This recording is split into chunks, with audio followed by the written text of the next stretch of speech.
Hello friends, welcome to my channel. तो होली आ गई है। आज के वीडियो में मैं होली से जुड़ी कुछ खास बातें आप लोगों से करूंगी कि ये त्यौहार क्यों मनाया जाता है और इस कोरोना काल में हम इस त्यौहार को कैसे मनाएं।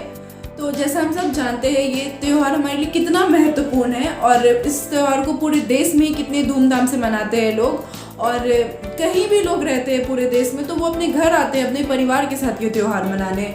तो ऐसे में ये कोरोना जो है हमें पिछले 1 सालों से परेशान कर रखा है और ऐसे हम त्यौहार को अच्छे तरीके से नहीं मना पाते जितने अच्छे तरीके से पहले मनाते थे। सब पे पानी फेर दिया है। पिछले 1 साल से जितने भी हमारे खास त्यौहार है, जैसे कि दशहरा, दिवाली, छठ, होली, इन सब पे पानी फेर दिया है। इन सब के रंग को फीका कर दिया है इस कोरोना ने।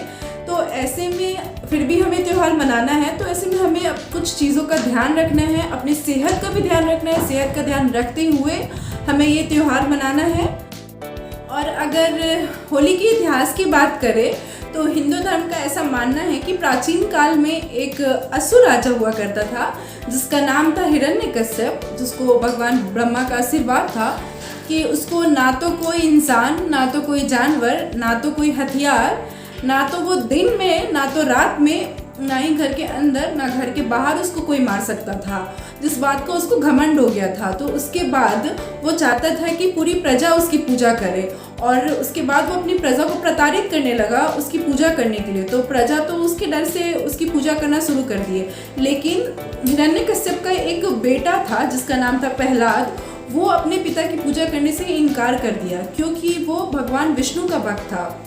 जिसके बाद ये बात हिरण्यकश्यप को पसंद नहीं आई। तो फिर वो अपनी बहन के साथ मिलकर अपने ही पुत्र को मारने का साजिश रचा। उसकी बहन का नाम था होलिका, जिसको आशीर्वाद था कि ना वो कभी भी आग में जल नहीं सकती है।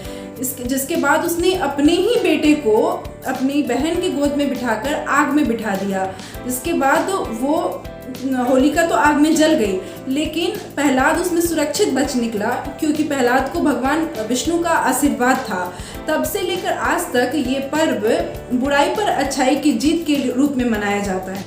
तो इसलिए हम होली के एक दिन पहले होलिका दहन नाम का एक अनुष्ठान करते हैं, जिसमें हम किसी भी सार्वजनिक जगह पे जाके लकड़ियों के ढेर को जलाते हैं, जो कि बुरी शक्तियों के जलने का प्रतीक है। और उसके अगले ही दिन होली का दिन भारत के लिए सबसे रंगीन दिन होता है, जिस दिन हम एक दूसरे को रंग लगाते हैं और बड़ों को अबीर लगा के उनसे आशीर्वाद लेते हैं, जो कि प्रेम और भाईचारे का प्रतीक है। तो अब बात करते हैं कि इस कोरोना में होली को कैसे मनाएं। तो इसमें हमें एक दूसरे को छूने से बचना है, जबकि ये त्यौहार तो एक दूसरे से गले मिलने का त्यौहार है, लेकिन हमें एक दूसरे से हाथ भी मिलाने से परहेज करना है।